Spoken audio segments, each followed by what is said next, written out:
Hello everyone, it's David from Automotive Press. I have the all-new Toyota Corolla Cross, which has been around for a couple of years now, but this is the Corolla Cross Hybrid. And many of you guys are asking, should you buy the Corolla Cross Hybrid or pay a little bit more and move up to the RAV4 Hybrid, which is a really good question because the toss-up between those two can be difficult to figure out. So let me give you some advice on what to do, whether to buy the Corolla Cross Hybrid, which is what I have this week, or pay a bit more, and RAV4 Hybrid, which one makes more sense? Let's go and figure it out. Let's go. Welcome back. So I'm going to tell you 7 key differences between the RAV4 Hybrid and the Corolla Cross Hybrid so that you can decide which one is the right one for you. I'm kind of leaning toward one versus the other. You can probably guess which one, but you'll be the best person to judge based on all the facts I'm going to tell you. So first thing first is the fact that obviously the two are not the same size, although they're closer in dimension than you think. The Corolla Cross is smaller, but not all that much smaller than the RAV4. In fact, in terms of length, it's about 3 inches shorter. In terms of width, it's about an inch difference. Of course, the RAV4 being bigger. And then in terms of height, it's also a couple of inches lower than the RAV4. But aside from that, there's not a huge difference in terms of exterior dimensions. But those few inches in terms of difference for exterior do translate into a different size interior. Now this is all black, so it's kind of dark in here. But you can tell with my front seat position where I would normally drive, it's actually pretty comfortable, and the reclining sort of angle for the back is pretty good too. But you can tell that there's only a few inches of knee space, so if you're taller or just longer legs in general, you might find the Corolla Cross pretty tight in the back. Whereas on the RAV4, there's lots of space. That thing is optimized really well in terms of interior spacing. Also, the width is a little bit narrower, although the headroom is more than sufficient. And I don't have all the numbers with me right now, but just judging from my experience here, obviously RAV4 makes more sense in terms of the spacing if you need that extra roominess in the back. So that's the first thing to keep in mind. Definitely the RAV4 is bigger, exterior dimension wise. If you live in a very tight, busy city traffic and you want to minimize the exterior dimension because maybe you also have a very tight parking, then of course Corolla Cross will make sense. But I do have to admit, otherwise RAV4 makes more sense in terms of practicality and in terms of the space for inside and also the trunk space because it's bigger for RAV4 even though it's not that much bigger outside. The second difference is also obvious one, and that is the fact that Corolla Cross, whether it's hybrid or non-hybrid, is definitely cheaper than RAV4. Again, not as much as you think, but they're anywhere from a couple of $1,000s to several $1,000s difference in price. Go and check out your local dealer or go and take a look at the Toyota website for exact pricing difference. But what you need to keep in mind is the more expensive versions of the Corolla Cross, the higher trims that is, kind of nudge against the lower trim levels of the RAV4 in terms of pricing. So if you buy the most expensive Corolla Cross, it's about the same price as a lower end RAV4. So the question once again is it better to buy a fully loaded Corolla Cross or is it better to buy a cheaper, maybe more entry-level RAV4 hybrid because they're about the same price? And my feeling again is all depends on your budget. There might be some features that's in the flagship Corolla Cross that you absolutely love and you like it fully equipped. Then of course the Corolla Cross is definitely cheaper than a RAV4 if you compare feature for feature. But otherwise, my initial feel is that I'd rather buy a cheaper RAV4 than the more expensive Corolla Cross if they are in a similar price range, just because I think the value is better for RAV4. Also, I feel like the resale value for RAV4 is better right now just because Corolla Cross is not as well known yet, and the resale value is also a little bit unknown. Definitely RAV4 has a really good resale value, especially for hybrid and the plug-in hybrid. So by now you might begin to realize I'm a little bit biased toward RAV4. Well, that's mainly because I own 2 of them. We have RAV4 Hybrid and the RAV4 Prime, which is a plug-in hybrid in our fleet. And they both are absolutely excellent cars. And we really love them because they're so practical and they're absolutely great value for the money. However, the Corolla Cross also hit the very important sweet spot, being a little bit smaller, a little bit cheaper. And of course, in many ways, it might be more readily available compared to RAV4 just because the RAV4 is so popular. But let's come back to the quality, which is my third point. Is there a difference between the RAV4 and the Corolla Cross in terms of manufacturing quality? Well, keep in mind that the RAV4 is mostly built in the Canadian plant in Cambridge and Woodstock, Ontario, but some are also built in Kentucky in the US. All of the ones that we get here in Canada are built in Canada. And that plant is an award-winning factory. I think, in fact, it's a gold award winner from J.D. Power, for example, and it won many awards in the past. So it is absolutely a fantastic factory. I was just there 2 weeks ago, and they have a really good high-quality standard. Whereas the Corolla Cross is built in a brand new factory that's a joint venture between Mazda and Toyota, called the Mazda Toyota Manufacturing, and the factory is located in Alabama. It's a new plant that was built specifically for the Corolla Cross and also for the Mazda CX-50. They are not related to each other, but built in the same factory, sharing some of the equipment, but not all of the equipment. So I'm sure some of the Toyota quality will rub off onto the Mazda one. But one thing that surprised me a little bit about this particular Corolla Cross is that the exterior panel and alignment isn't quite as good as what I like to see from Toyota, because we expect nothing short of perfection from them. For example, the gap is fine here at about 3.1 millimeter, but it gets wider and wider to the point where it's almost 4 millimeter here.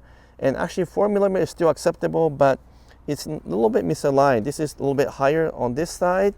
And then on the other side, we have a bit of a misalignment where it's opposite. This side is higher than that. You can kind of feel that when you put your hand over like this.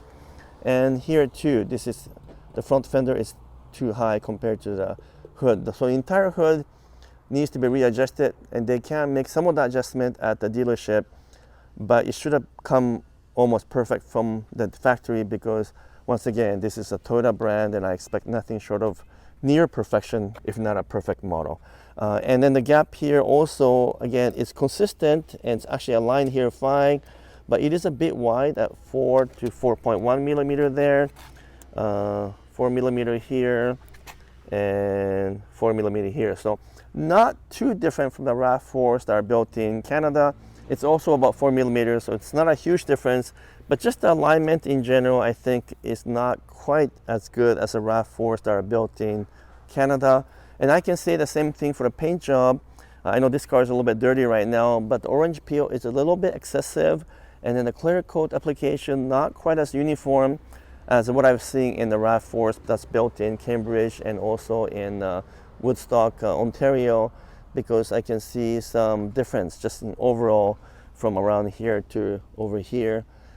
Even though its paint is a little bit dirty, I looked at it quite carefully when I first picked it up when it was clean.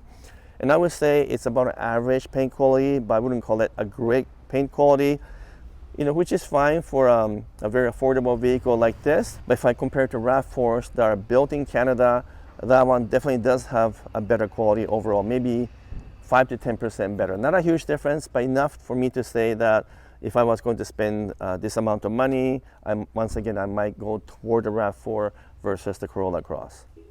What about the interior quality? Actually, thankfully, the overall fit and finish is excellent inside. All the parts fit well. There's no gaps. Other than that, I complain there's just too many hard plastic. This is semi-hard plastic, but this is hard plastic. This is all hard plastic. So it looks kind of cheap, especially compared to Mazda CX-50 that's built in the same factory for about the same price. That one has quite a bit more of a kind of upscale feel to the interior. So the quality looks just fine. It looks a little bit cheap, although I will admit that compared to RAV4, it's about the same. The RAV4 and the Corolla Cross have a similar design for seat. The interior doesn't look all that different, and so I wouldn't necessarily call RAV4 in terms of interior that much different or better than this one, but it is obviously a larger model, so it feels more roomy and airy. But in terms of overall quality, I would say it's about the same inside compared to RAV4. The fourth key difference is just the overall driving feel. Now, most people might not notice a huge difference between the RAV4 hybrid and the Corolla Cross hybrid because they tend to have a similar feeling like most Toyota cars. But there's no question that the RAV4 hybrid has a little bit more power, both statistically but also in terms of actual driving feel. And also a slightly sportier feel. It's not sporty by any means, but the steering feel and the steering accuracy, it's just a little bit better on the RAV4. I think the RAV4 hybrid is a mature car. It's been evolving for many years now, and they refined it to the point where I think it's almost near perfection in terms of the overall package and the driving character, at least within the Toyota lineup. Whereas the Corolla Cross is still new and they're still, I think, improving in what I call the Kaizen process, which is a continuous improvement. So there's nothing wrong with this vehicle. It drives well in terms of comfort, quietness, but I feel like if you compare it to RAV4, it's almost not a fair comparison because the RAV4 drives better, performs better, it's quieter, it's also roomier inside, more comfortable for the passenger as well. But if you're just comparing this Corolla Cross Hybrid to other small cars in this market, then generally speaking, it performs well because the hybrid is extremely smooth transition.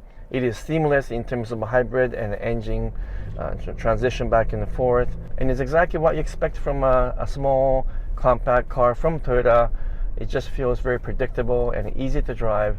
I know a few people who purchased the Corolla Cross and they have been very happy because they actually really wanted a smaller compact vehicle and they think the RAV4 is a little bit too big. So those are some of my remarks about the basic driving feel. Just don't expect the Corolla Cross Hybrid to give you kind of fun to drive character. That's not the case. That isn't the emphasis for this vehicle anyway. It's designed to give you a refined, smooth feel in a practical way, in a very affordable price point. And that's the strength of the Corolla Cross. But generally speaking, if you're comparing RAV4 Hybrid, the Corolla Cross Hybrid, the RAV4 does drive a little bit better. The fifth difference is also an obvious one, and that is the powertrain. The Corolla Cross comes in either hybrid or non-hybrid version, both with a 2-liter engine. The hybrid has 196 horsepower. If you move over to RAV4, RAV4 also comes in non-hybrid, hybrid, and also plug-in hybrid. The hybrid RAV4 has 219 horsepower, but quite a bit more. And if you, of course, drive them back to back, you'll notice the difference right away. So the power is different. And if you were to opt for the RAV4 Prime, which is quite a bit more expensive, that one has over 300 horsepower. So a huge difference in terms of driving feel as well. So I would say the power difference is not big enough to say that RAV4 is substantially better than the Corolla Cross Hybrid in terms of the acceleration. But this one tops out. Like when you step on the gas, it just seems like it runs out of its gas toward the upper end of the RPM. Whereas on the RAV4, I just feel like there's a little bit more room as you continue to step on the gas. So if you drive regularly up and down the mountain hills and so forth, again, I'm going to prefer the RAV4 Hybrid powertrain versus this one. As you may or may not be aware, the Corolla Cross was all new just a couple of years ago. So it is on the all new chassis and all new body. It is based on the same platform as Corolla, which is why it's called the Corolla Cross.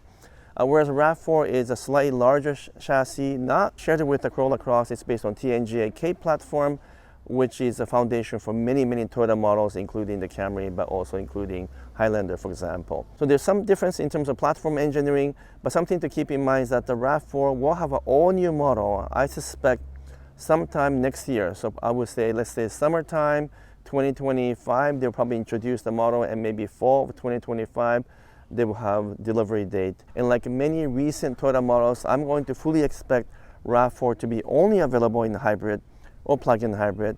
So that's something to keep in mind if you decide to buy a 2024 RAV4, for example. It's only about a year away and your car might be a little bit outdated because a new model will come out. Versus this one, it's all new model, so this is not going to change for the next 4 to 5 years.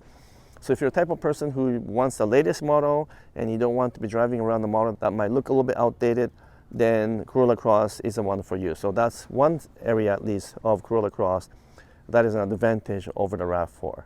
The seventh and the last point is basically my subjective conclusion and my evaluation. At the end of the day, which one do I prefer to own? Which one would I want to keep it for the next 3 to 5 years? Which one would I enjoy more in terms of driving? And which is easier to sell later on. All that stuff, when it's taken into account, I'm going to have to say that if you don't mind paying a little bit more, the RAV4, despite the fact that the new model is coming out next year, is probably a better buy because it's more expensive, but has a really good resale value. Everyone knows RAV4 Hybrid. It has a super high resale value. It has a proven long-term reliability, whereas for the Corolla Cross, even though it's probably reliable over long term, we just don't know because the thing is too new. And the nameplate itself, Corolla Cross, is also somewhat unknown to people, and therefore in the used car market, I think it'll be easier to sell RAV4 Hybrid because everyone knows that, and everyone wants to buy the RAV4 Hybrid. It's one of the best-selling vehicles of all time, both in Canada and the US. And also I enjoy driving the RAV4 hybrid more than the Corolla Cross hybrid, especially if you don't mind paying a little bit more and get the Prime or the plug-in hybrid. That one is fantastic to drive. And I should know because we own both the hybrid and the plug-in hybrid. So there's many reasons to buy the Corolla Cross. It's a good price, good practical value. It has a Corolla name on it, and it's very small and easy to maneuver in busy traffic. It doesn't take up a lot of parking space, very efficient, and most of all, it's very affordable. And obviously it's cheaper than the RAV4, but there are also many reasons to buy the RAV4 instead of Corolla Cross, because if you just pay a little bit more, you also get quite a bit more value. So it's up to you to decide which one is the right one for you. I'm curious which one you would prefer in terms of buying decision. Please let me know in the comments below. And if you enjoyed my video, please give me a thumbs up. And if you haven't done so yet, would you kindly subscribe as well. Until next video, I'm signing off for now. Thank you so much.